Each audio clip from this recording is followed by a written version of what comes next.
was somewhat unique for us was, and one of the things that I think is so interesting and unique about the Business Council is that it brings together representatives not just of renewables, and so our report, very much sought to encompass all of those. Frankly, it's one of the few reports we've ever done that tries to bring all that together at once.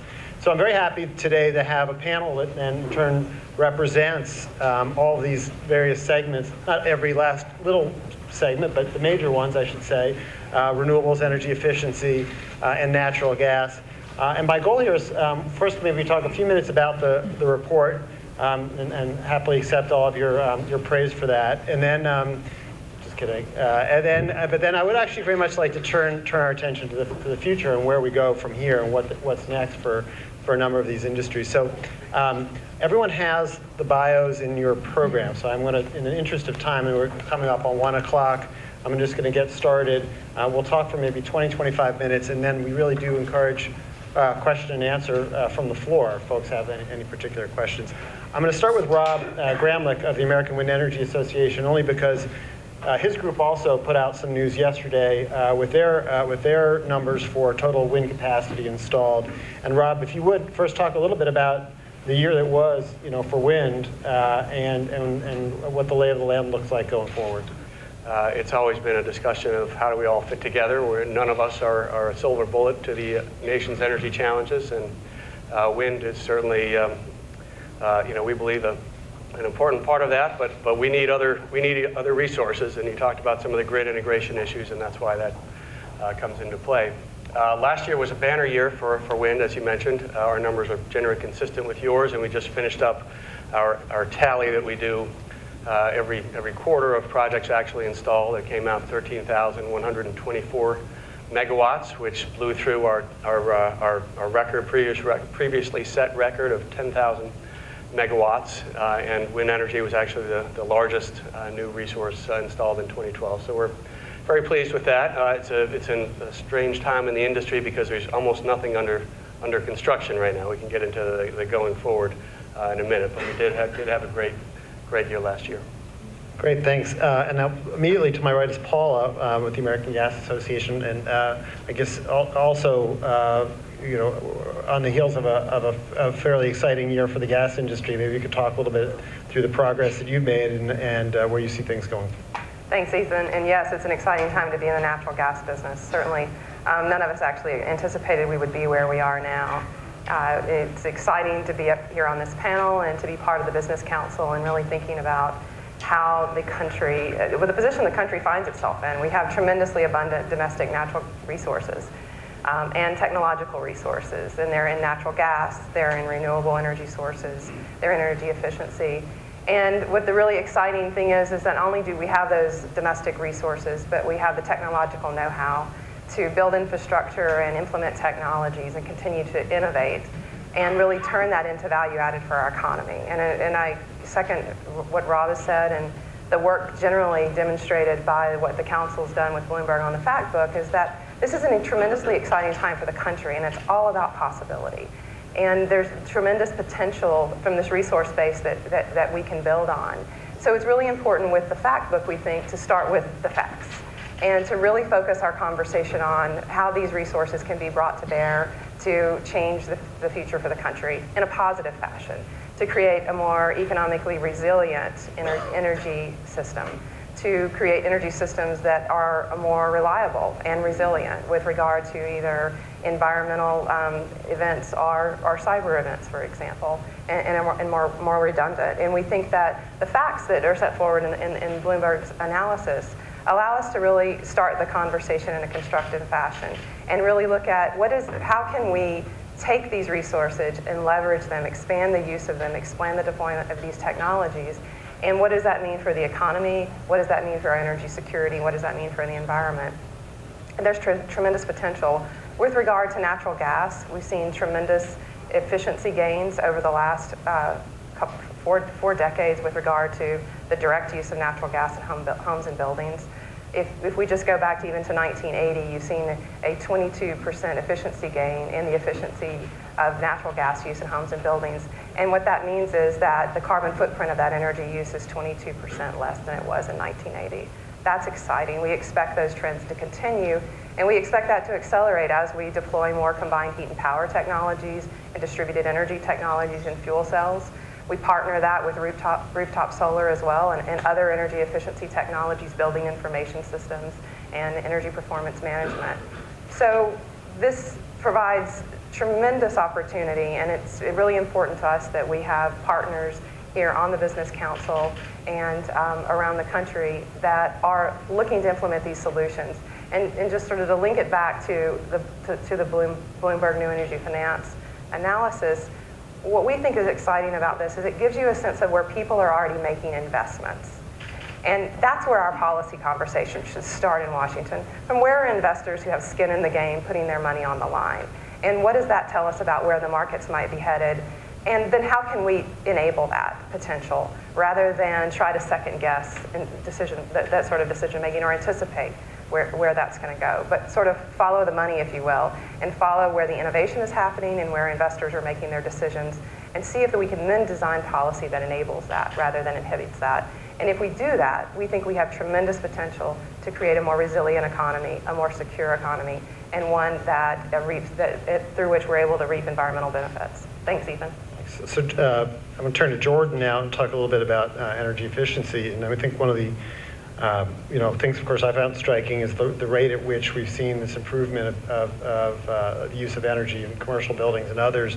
We've tracked these frankly big gobs of cash that have gone into financing, $200-300 million wind farms. I know there are different challenges often with energy efficiency. Yeah, we don't have that luxury, unfortunately, with energy efficiency today. We continue to see this being driven by both federal standards for more efficient products as well as products that are codified within building codes driving greater energy efficiency. And we're seeing some of the results that Michelle went over in terms of the actual reductions in commercial building, in particular energy intensity. So we've seen some positive results. In terms of the financing element, it is a very fragmented system that we have today. There is not ready access to financing in the same way for everybody. The $7 billion number that electric utilities have provided is certainly very important, and we've seen a dramatic influence in terms of the mix of the products we sell based on efficiency in accordance with the efficiency levels that those programs use to incentivize investment. But it's important to note that there's a difference between saying we're seeing more of the products we're selling being energy efficient versus saying we're simply selling a lot more products and a lot more energy efficient products. So we're seeing the mix shift in terms of lower efficiency to higher efficiency. We're not necessarily seeing dramatic increases in overall sales of more efficient products. And hopefully some of the financing vehicles can become more sophisticated to enable that we can do a better job of leveraging that $7 billion, that in any given year, 10 to 15% of that $7 billion that's on offer from utilities is left on the table. That's a significant amount of money that could have gone to energy efficiency that isn't. There are a whole host of reasons for that. One would be that by some polls, 60% of people do not think there's any incentive out there for them to purchase energy efficient products. Odds are they're wrong. Clearly there's an information gap that we could try and overcome to leverage the existing sources of financing. In terms of some of the emerging opportunities around financing, commercial building PACE is continuing. Residential PACE, these are property assessed clean energy bonds, has been slowed, though that could change. One of the other issues that we continue to see in the energy efficiency market is a challenge around getting off-balance sheet financing. Certainly that's been very critical for solar. Power purchase agreements are one of the major drivers of solar growth.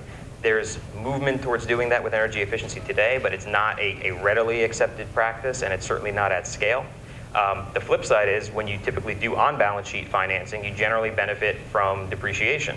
However, the depreciation period for commercial heating and cooling products is 39 years. That's off by a factor of 2. That's a significant structural disincentive to investment in new and more efficient technologies. So we sort of see efficiency being squeezed at both ends. That being said, I am optimistic that some of these changes in terms of better leverage of existing programs, growth of new financing mechanisms will occur. I'm maybe a little less optimistic that there will be tax reform and depreciation will change. Joe, if you could, though, talk a little bit about combined heat and power, and where this fits in to the larger picture. There's quite an education process on combined heat and power. And I'll really give them credit. They did a lot of homework on this topic because for many in the room, you may have heard of CHP, but you really don't know what it is. And CHP has historically been, the brown shoes with the tuxedo. People just don't know exactly what it is. It's a little out of place, et cetera. And right now in the CHP industry, there's a lot of excitement right now because what CHP has to offer is exactly the things that the U.S. energy mix is looking for. When you look at efficiency, reliability, greenhouse gas reduction, and then on top of that, we're starting to get the recognition for the value that this suite of technologies brings.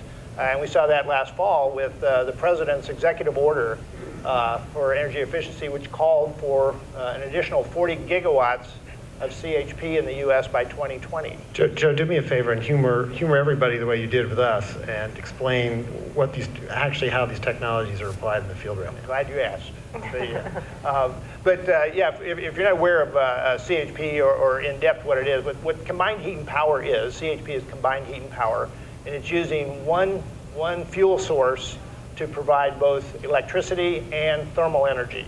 So, for example, you have in an industrial application, say it's a food processing plant, you need electricity and you also need steam to cook the tomatoes and process the tomatoes.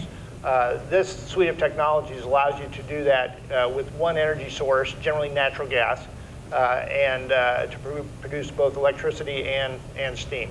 And it's highly efficient, generally up to 80% efficient. When you look at the general grid power we're getting today, it's significantly below 50%. So just by the nature of its gas, it's generally gas powered, but can be renewable biofuels, et cetera, powered. You're using a lot less fuel to get more useful energy. So the end result is you get a lot better greenhouse gas footprint and a lot better overall performance per unit of fuel input. Thanks so much. And finally, if I could, Frank, if you would talk a little bit about fuel cells. I mean, I think one of the it's such an interesting technology, and we've seen, with the 13 gigawatts of wind, the 3 gigawatts of solar, we've seen this big deployment of these technologies becoming, in some cases, starting to become downright commoditized and becoming cheaper. Fuel cells, still a fascinating technology, but relying on earlier dollars in some cases to get going. What's the state of fuel cells these days? Well, I think there's, first I think I'd like to tell everybody that Ethan and his team have done a great job, as well as Lisa and the council for embarking on this report, because I think it brings data together in a way that isn't presented otherwise. And that really is also as it relates to fuel cells, because the sort of 3 points about the fuel cell technology. One is that the visibility that this report gives starts to show that as a percentage, while not as large in terms of capacity as other technologies, deployments are up, size of deployments are up, and you have to start somewhere from breaking out of a pre-commercial model into a commercial model. We're beginning to deploy systems around the world that are 10, 11 megawatts. We've got a 60 megawatt system underway in Korea and a 15 megawatt facility underway in Connecticut. So that shows that the trend is beginning to be larger, and that's a good thing for the fuel cell industry. I think secondly, a factor about the whole business council is that it looks at the interface of renewables, efficiency, and natural gas. And if there's any one technology that really sits at the nexus of that, it's the fuel cell. Highest electrical conversion efficiency, operates on natural gas as well as renewable fuels, and certainly is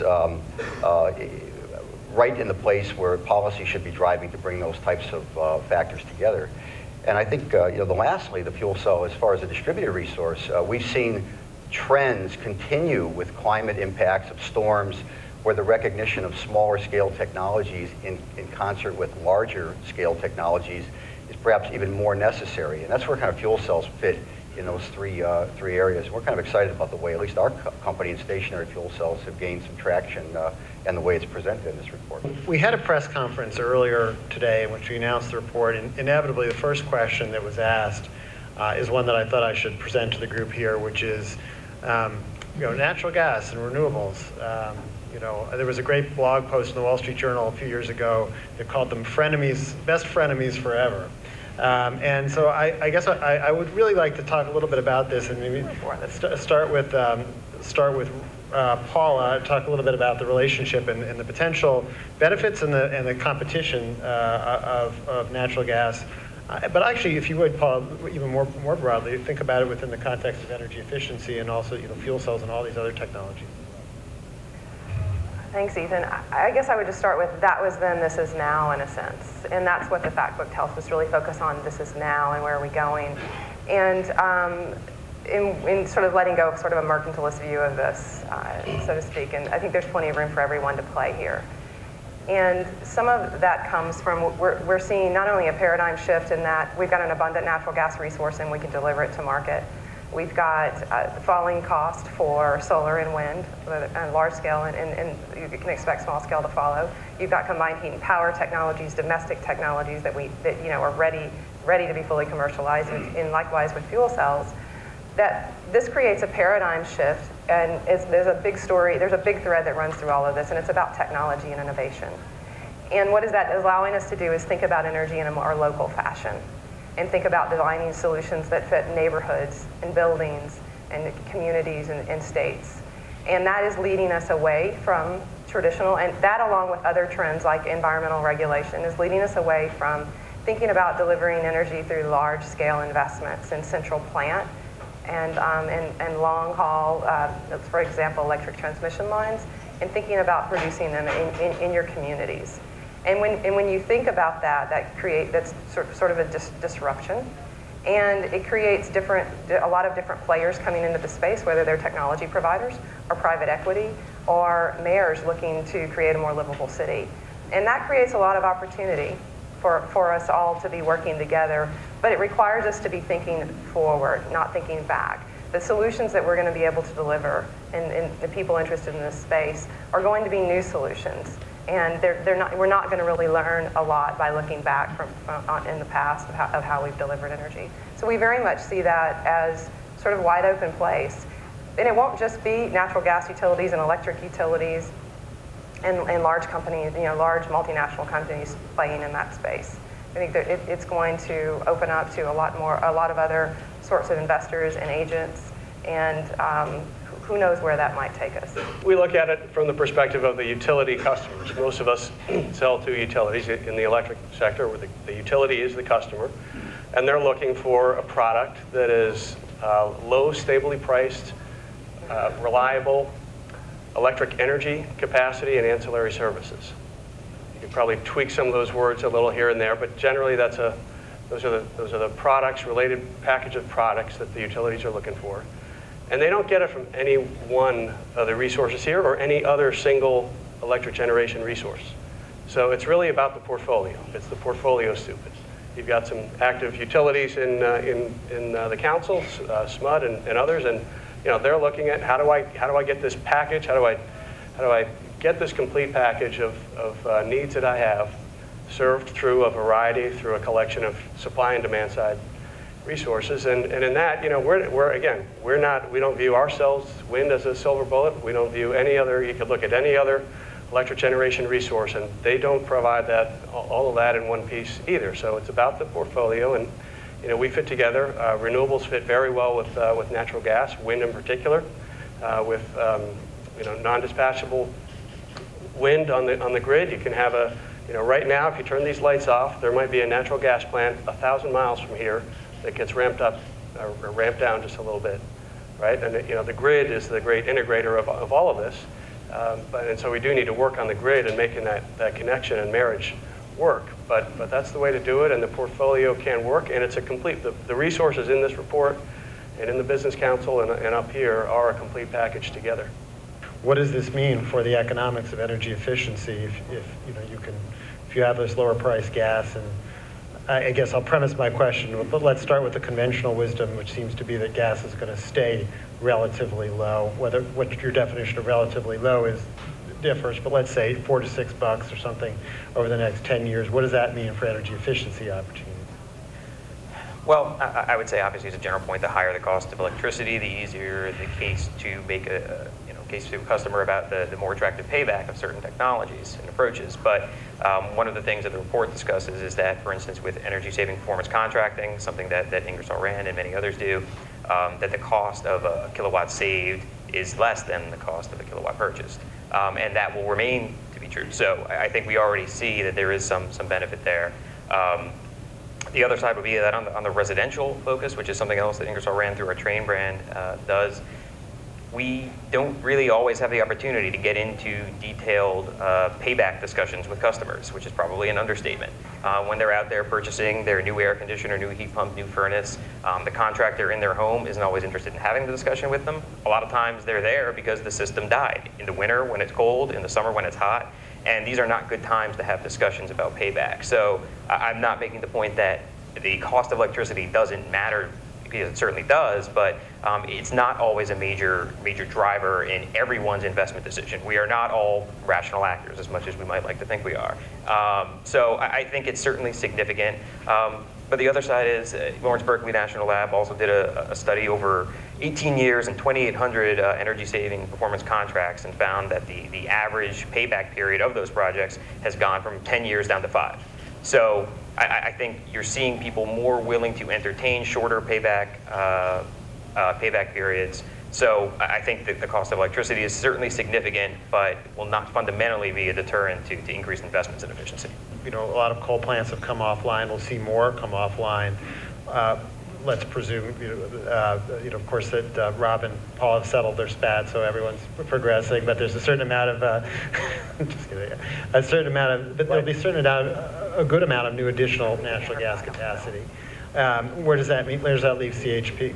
One thing I think it's important that the whole energy discussion, it's not a renewables versus gas, or I think everybody's articulated that pretty well. What everybody needs to be looking at is what are the suite of technologies, what are one size isn't going to fit all, and what are we going to do moving forward to get the policies right so that we're advancing these technologies. If you look, hey, you look 15 years ago, who thought of the iPhone? And where are we today? Looking forward, where do we really need to go as a country is the bigger question I think that this whole topic brings up. From when you're talking about coal retirements and CHP, again, we look at that as CHP as is there value this technology can bring to opportunities that are coming up. And if it's a good fit, it ought to be deployed, and the policies ought to encourage a deployment of good technologies like that. If it's another technology that's a good fit and has the right the right value proposition, whether it's greenhouse gas or reliability or whatever, then that technology really ought to be deployed.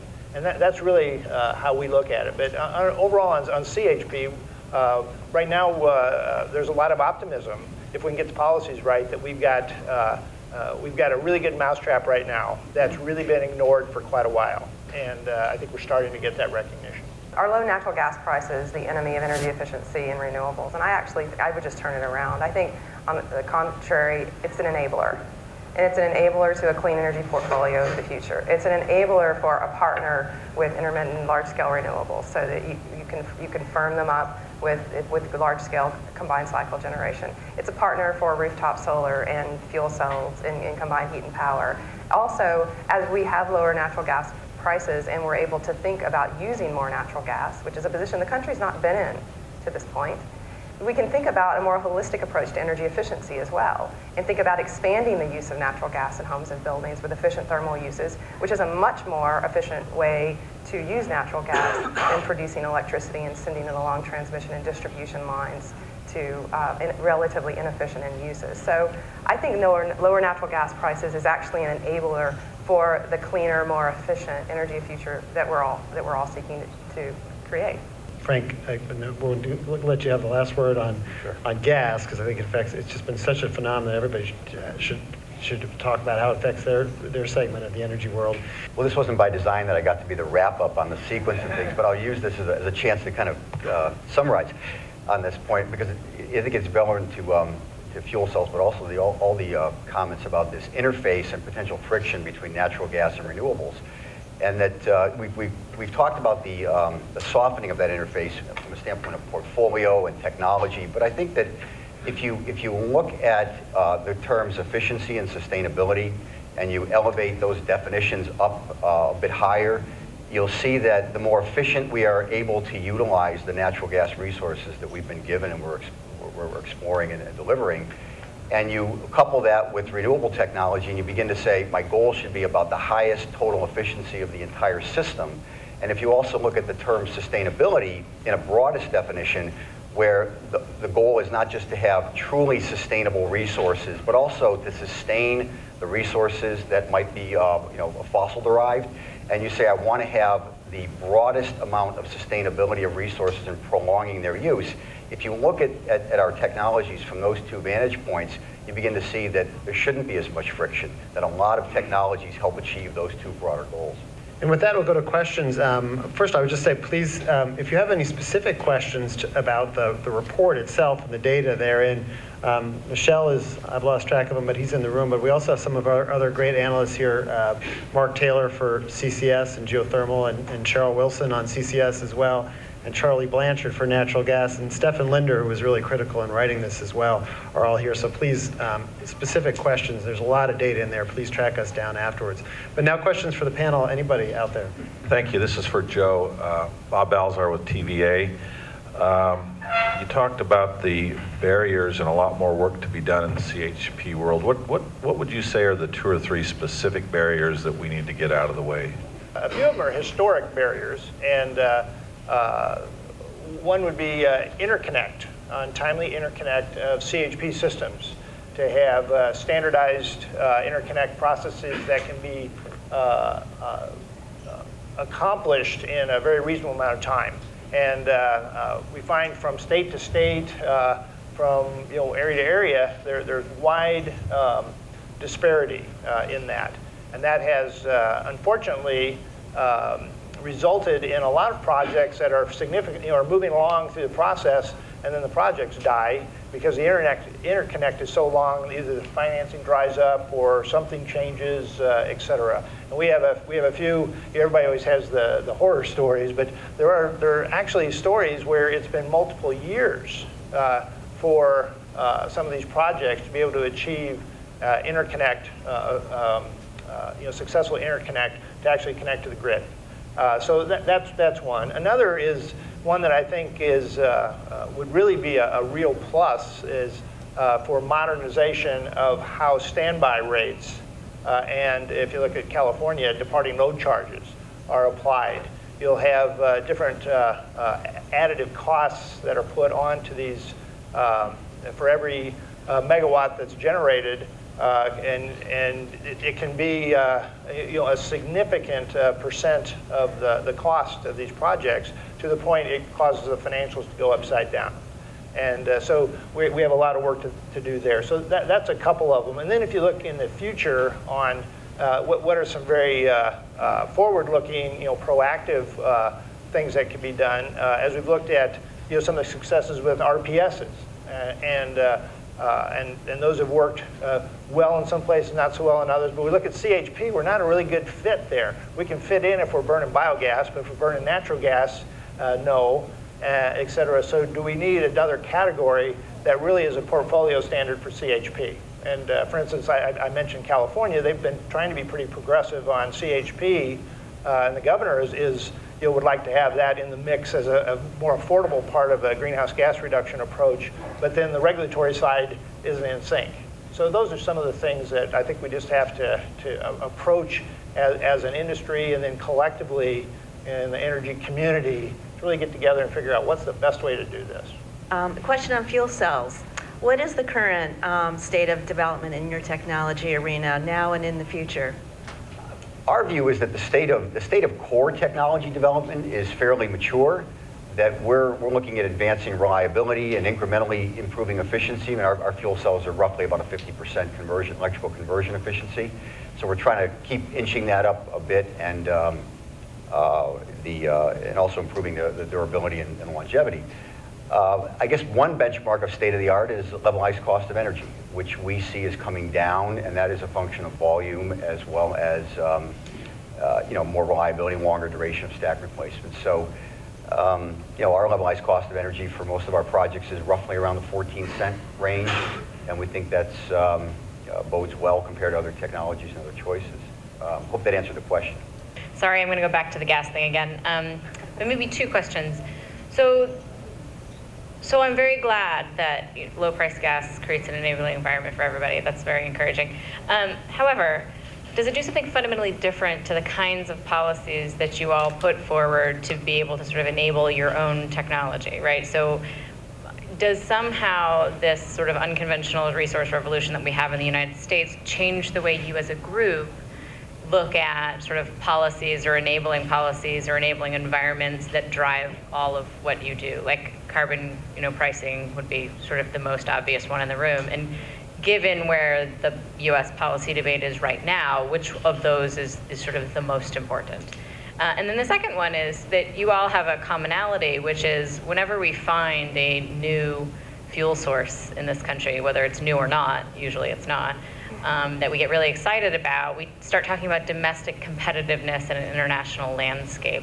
That hasn't really gone away, and I think it's played in different ways in different parts of your field, whether it's renewable energy technology development at home that you can sell abroad and have a competitive advantage with. Gas is clearly being targeted in a very similar way right now. How is that fitting into sort of some of the policy landscape that you'd like to see going forward, or how you deal with some of these issues? I think turning it back again to the product that the customers want, we hear pretty consistently that utilities want a diverse set of resources. They want a diverse supply. So anytime you get into a situation, and this has been the history of the electric industry over 50 or more years, when you get into sort of a place when there's one dominant technology that's taking over, you tend to find the utilities saying, well, maybe we shouldn't have all our eggs in that basket. Maybe we should diversify. And diversification is also, in terms of policy, if you go up on the Hill, that is a broadly supported concept that's been the justification for a lot of tax credits, the renewable electricity standard, and other policies at the state and federal discussions. And so, I think we are kind of in a mode that where clearly there is one resource at the top of the list for most utilities if they're looking at new energy, and that is natural gas. It is the age of natural gas. But at the same time, I think we're still hearing pretty consistently that utilities want to diversify. They also want to have some resources that maybe they can lock in the price for 20 plus years, in our case 30 years in contracts. And so from their perspective, and I think from a policy perspective, there's still a lot of interest in diversification. I can give somewhat of a perspective on this with regard to fuel cells. We certainly have benefited from the industry, and ourselves have benefited from the visibility of low-cost natural gas driving the total cost of a system down. But I think what it's done is also provided regulators, we're seeing it a lot at the state level, where, especially in states where there's an ability to exploit the natural gas resource that might be resident, they're not just looking at exploiting that resource, they're asking the questions, well, if I'm going to utilize the resource, how do I use it more efficiently?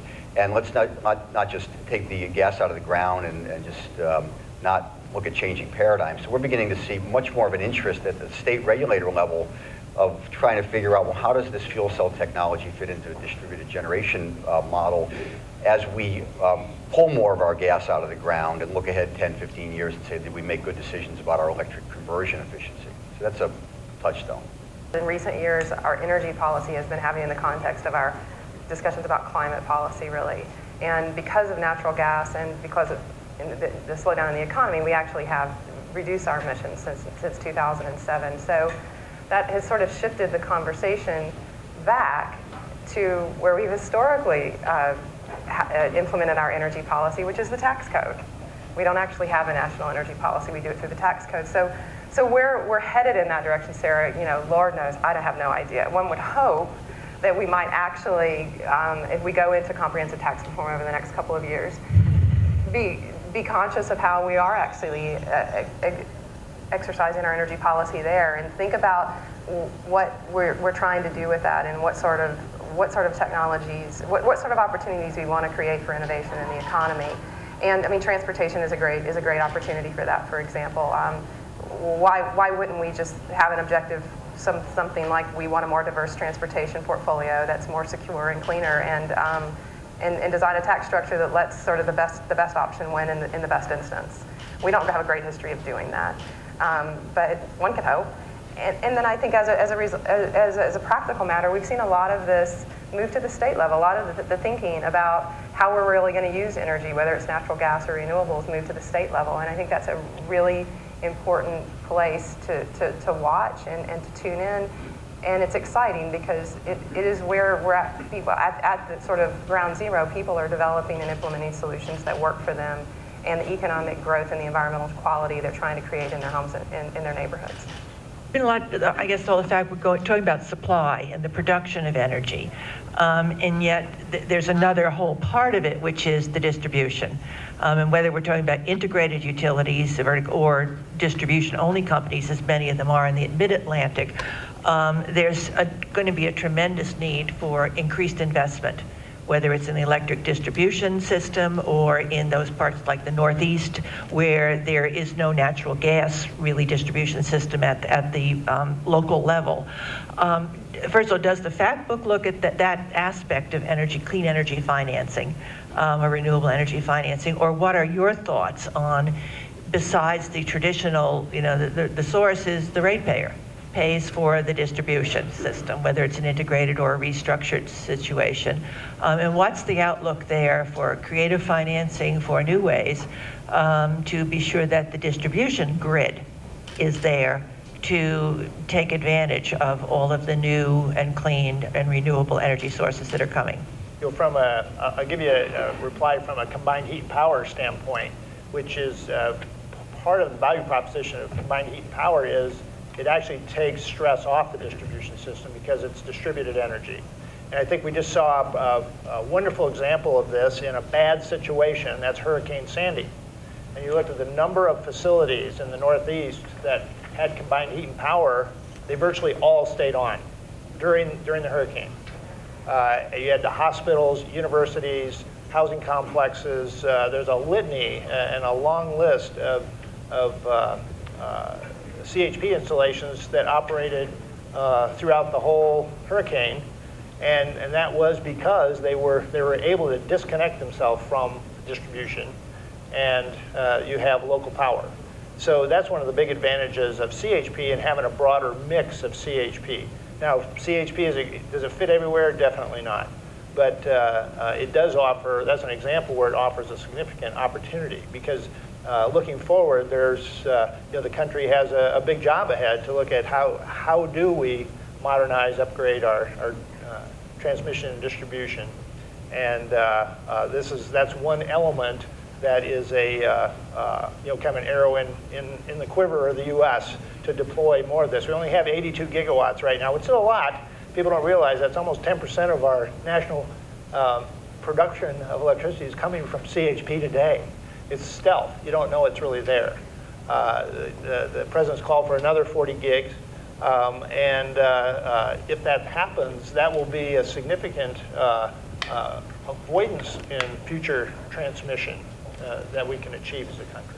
And as for the Factbook, well, I'll follow up afterwards, but we do, in the Factbook itself, we've tracked investment in things like smart meters and a number of other things as well. I don't know if it'll answer all your questions, but hopefully some of them at least. We do have time actually for another question or two. Lisa's not giving me the hook yet, which is good, so I'll take one right over there. The oftentimes repeated theme about natural gas and renewables being able to support each other. What are the next steps for doing that? Are there policies that need to take place to further promote that co-location of natural gas plants within a certain distribution range? Or is it that we have enough excess capacity within existing natural gas plants that no specific policy steps need to be taken to do that? In terms of electric supply, I think the main next step is working on the grid. How do you integrate the various pieces together on the grid? As I said, you should think about it in terms of, if you flip the lights here 1,000 miles away, there's a resource that's available. 9 times out of 10, that's a gas-fired generator because they're very dispatchable. There's storage, there's demand-side resources, there are other resources that are coming on to provide that flexibility as well. But what would be, I think, best for utilities and reliable service and for integrating renewables is to make sure our grid is able to access those resources. The Energy Future Coalition, John's smiling here. They're doing a lot of work on transmission. We need transmission lines and we need better market rules to allow that trading of power across long distances. So there's a grid operator in Valley Forge, Pennsylvania that's monitoring the usage of electricity here as well as a dozen other states. The size of some of the other balancing areas is less than 1% the size of that grid, and it's very hard to operate a reliable system with these tiny balancing areas that we have in other parts of the country. It's a under-recognized part of our clean energy agenda, in my view. In addition to address Commissioner's note about investment needed in infrastructure, infrastructure across the board is absolutely vital to meeting these objectives. And we don't talk a lot about that. I mean, in addition to electric transmission infrastructure, we have 2.4 million miles of natural gas pipeline in this country, and we spend over $7 billion a year just maintaining the integrity of it and the safety of it. Much less, we're going to be increasing that as well as expanding that infrastructure. So maintaining an climate in which you can secure capital for those infrastructure expansions and maintaining support for actually building infrastructure, whether it's electric transmission lines or natural gas pipelines, is vital. And understanding that is necessary to enable more renewables to come online and more energy efficiency as well. I mean, an example I'll draw as a potential threat to that is strategic litigation that would seek to stop the development of infrastructure, whether it's an oil pipeline, a natural gas pipeline, or electric transmission line. If we're not thinking about how that also will ultimately undermine renewables, then we're not thinking about the whole picture, because you're going to have either natural gas delivered to distributed generation or combined cycle generation in order to work with renewables as a partner. And so you need infrastructure to get it there. So I would say pay attention to infrastructure as far as a policy area. That is something that we've traditionally done really well, but we don't need to take our eye off the ball. We need to make sure we continue to build. If you look at renewable technology and renewable energy in this country in general, in the absence, except for federal tax policy, most of the real deployment policies have originated at the state level, both with the commissions as well as governors. And your sort of two sides of this piece of the equation, you may be more equipped to help define the aggregate of what's needed from policies by each of all the state governors and state PUCs beginning to look at what the infrastructure side is and building a case, just as you've done with renewable technologies, that from a state-by-state buildup, you're actually defining what the country might need. And this report probably gives some insight into some of the details of the technology trends and the utilization of energy trends that can help you empower you to just start with more of a grassroots look at what the country should look like.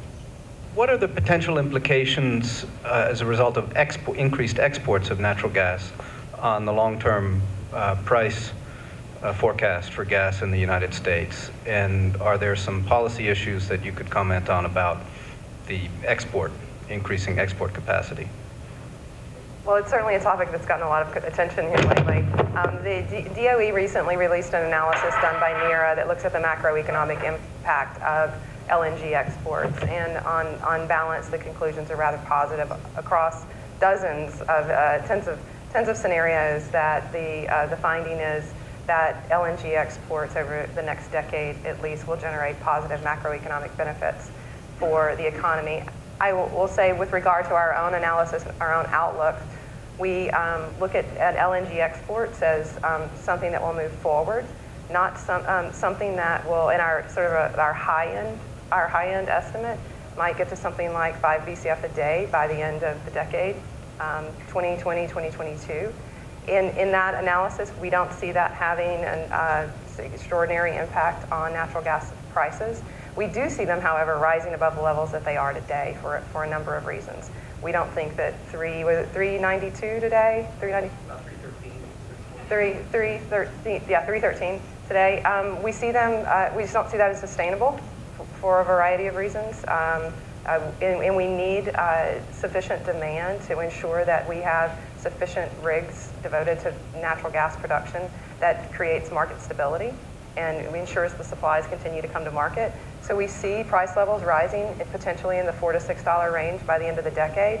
We think that is the sort of price range and outlook that we can make investment decisions around, and people are making those decisions now. So we think we see a period of relative affordability and market stability for natural gas, and we don't see LNG exports disrupting that vision over the next decade. Thanks so much for your questions, and thanks for joining us today. And thanks again to the Business Council for supporting this project.